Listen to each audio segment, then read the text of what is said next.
हम तेरे बिना একপক্ষীয় প্ৰেম একপক্ষীয় প্ৰেম हम तेरे बिना अब रह नहीं सकते অৰিজিত সিঙৰ গানৰ কলিটোৰ সৈতে ফোনটো বাজি উঠিল। স্ক্ৰীনলৈ চাই দেখিলোঁ ময়ূৰীৰ ফোন, মোৰ কৈশোৰৰ লগৰী। ফোনটো ৰিচিভ কৰি মাত দিলোঁ, হেল্ল'। ঐ ল'ৰা, ক'ত আছ তই? মই ক'লোঁ, ঘৰতে আছোঁ, কচোন। তাই ক'লে, অলপ পিছত আমাৰ ঘৰলৈ আহিব পাৰিবি নেকি? মই ক'লোঁ, কিয়? তাই ক'লে, তোৰ লগত কথা এটা পাতিব লগা আছিল। মই ক'লোঁ, কি কথা কচোন? তাই ক'লে, ফোনত নকওঁ, তই ঘৰলৈ আহ। অলপকৈ ক না, কি কথা? শুনো লাগি আছে। তোৰ লগত যে নোৱাৰি আৰু, শুনিহে এৰিবি মানে ন?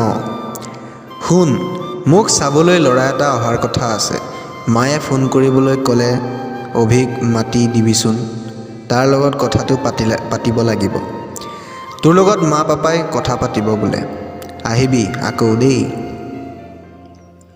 কি? ময়ূৰীক চাবলৈ ল'ৰা আহিব? যাক লৈ মই ইমান দিনে সপোন দেখি আছিলোঁ, সেই ময়ূৰীৰ বিয়া? ময়ূৰীৰ কথাষাৰ শুনাৰ লগে লগে মোৰ বুকুখন বিষাই উঠিল।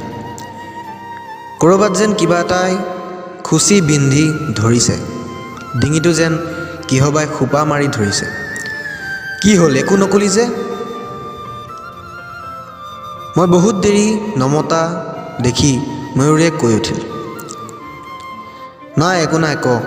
কথাষাৰ কওঁতে মোৰ মাতটো যেন লাগি ধৰিল ডিঙিৰ পৰা যেন নোলোৱা হ'ল। তাই ক'লে, কি হ'ল? কথাটো শুনি একো নামাতিলি, তোক এৰি গুচি যাম বুলি বেয়া লাগিছে ন? মই ক'লোঁ, অলপতো বেয়া লাগিবই ন, তোৰ নিচিনা বান্ধৱী এজনী যে হেৰুৱাম। তাই ক'লে, বিয়াৰ পিছত তোৰ খবৰ লৈ থাকিম নহয়, তই মোৰ ঘৰলৈ আহিবি আকৌ। মই ক'লোঁ, তেতিয়া আৰু ক'ত মোলৈ তোৰ মনত পৰিব? নিজৰ মানুহজনক পাই তোৰ এই বন্ধুলৈ মনত নপৰিব চাগে।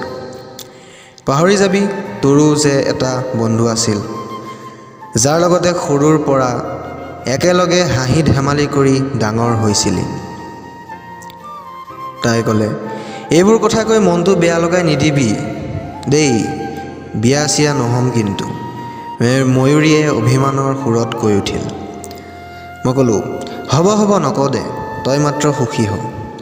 তাই ক'লে, ঠিক আছে, তই আহিবি কিন্তু, এতিয়া ৰাখিছোঁ বুলি কৈ ময়ূৰীয়ে ফোনটো কাটি দিলে।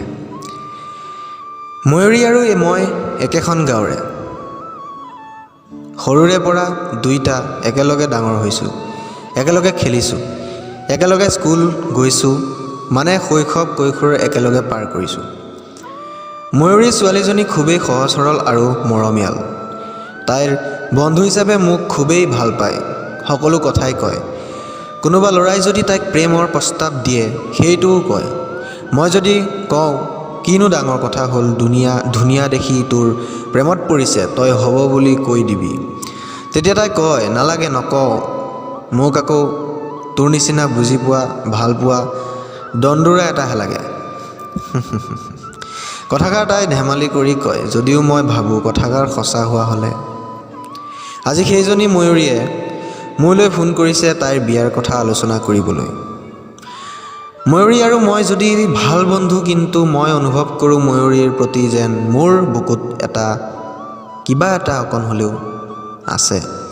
সেই আকৰ্ষণ বন্ধুত্বৰ নহয়, সেই আকৰ্ষণ যেন ভাল পোৱাৰ, নিজৰ কৰি পোৱাৰ। কিন্তু কম কৈ থাকোঁতেই কোনোদিনে কোৱা নহ'ল। মইহে তাইক লৈ তেনেকৈ ভাবিছোঁ, তাই যদি তেনেকৈ ভবাই নাই। কথাষাৰ কৈ দিয়াৰ পিছত মোক যদি তাই বেয়া পায়, আমাৰ বন্ধুত্ব যদি ভাঙি যায়, তাইও মোক ভাল পায়, কিন্তু সেই ভালপোৱা প্ৰেমৰ নহয়, সেই ভালপোৱা বন্ধুত্বৰ। বন্ধু হিচাপেহে মোক ভাল পায়, কোনোদিনে প্ৰেমৰ দৃষ্টিৰে চোৱা নাই। ময়ূৰীৰ মাক বাপেকেও ল'ৰা নোহোৱা ঘৰখনত মোক নিজৰ ল'ৰাৰ নিচিনাকৈ ভাবে, খুব মৰম কৰে, সকলো কথাই আলোচনা কৰে। আৰু সেই ময়ূৰীক মই মনে মনে যে ভাল পাওঁ, তাইক লৈ যে সপোন দেখিছোঁ, এই কথা গম পালে বৰ বেয়া কথা হ'ব। তেওঁলোকে মোক কি বুলি ভাবিব? নাই এইবোৰ কথা আৰু কাকো জানিবলৈ নিদিয়াই ভাল। মনৰ মাজতে থাকক। কিন্তু নিজকে যিমানে বুজনি দিলেও ময়ূৰীৰ বিয়াৰ কথা শুনাৰ পিছত বুকুখন বিষাইছেচোন। ক'ৰবাত যেন কিবা এটা নাই লাগিছে। শোকে খুন্দা মাৰি ধৰিছে। ময়ূৰ যে আনৰ হৈ যাব এই কথা মই মানি ল'ব পৰা নাই। কিয়? তাই আনৰ হৈ যোৱাটো মই সহ্য কৰিব পৰা নাই কিয়? যি হয় হ'ব। তাইক মনৰ কথা কৈ দিম নেকি যে মই তোক বহুত ভাল পাওঁ। তই আনৰ হৈ যোৱাটো কেতিয়াও চাব নোৱাৰোঁ। তই সদায় মোৰ হৈ থাক, কিন্তু মইহে তাইক ভাল পাওঁ, তাইতো মোক ভাল নাপায়। আৰু ময়ূৰীৰ মাক বাপেকে কিবা কয়? নাই এইবোৰ কথা আৰু কেতিয়াও কাকো জানিব নিদিওঁ। তাই মোৰ বুকুৰ মাজত সাঁচি ৰখা এপাহ ৰঙা গোলাপ হৈ থাকি যাওক। তাইৰ প্ৰতি মোৰ ভালপোৱাৰ মনতে থাকক। মোৰ বুকুৰ অব্যক্ত বেদনা অব্যক্ত হৈ থাকি যাওক। মাত্ৰ তাই সুখী হওক। মোৰ এই একপক্ষীয় প্ৰেম একপক্ষীয় হৈ থাকক। কথাবোৰ ভাবি ভাৰাক্ৰান্ত মন এটা লৈ ময়ূৰীৰ ঘৰলৈ বুলি খোজ দিলোঁ। সমাপ্ত। ভাল লাগিলে ভিডিঅ'টো শ্বেয়াৰ কৰিব, কমেণ্ট কৰিব, লাইক কৰিব আৰু লগতে চেনেলটো ছাবস্ক্ৰাইব কৰিব। ধন্যবাদ।